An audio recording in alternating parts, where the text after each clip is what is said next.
جو رانائی نگاہوں کے لیے سامان جلوہ ہے، لباس مفلسی میں کتنی بے قیمت نظر آتی ہے۔ جو رانائی نگاہوں کے لیے سامان جلوہ ہے، لباس مفلسی میں کتنی بے قیمت نظر آتی ہے۔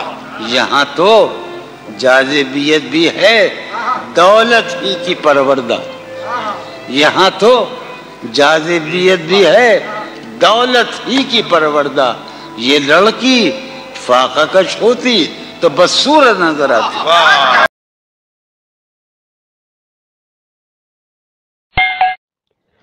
اردو ادب کے ممتاز شاعر و ادیب دانشور جان ایلیا کی 20ویں برسی آج 8 نومبر کو عقیدت و احترام کے ساتھ منائی جا رہی ہے۔ اس سلسلے میں عظیم شاعر کو خراج عقیدت پیش کرنے کی غرض سے ملک بھر کے ادبی حلقوں میں تعزیتی سیمینارز، مذاکرے اور مختلف تقاریب کا اہتمام کیا جا رہا ہے۔ فلاسفر، سوانح جان ایلیا اپنے منفرد انداز کی وجہ سے ادبی حلقوں میں جانے اور پہچانے جاتے تھے۔ موصوف معروف شاعر، صحافی اور دانشور رئیس امروہی اور سید محمد تقی کے بھائی تھے۔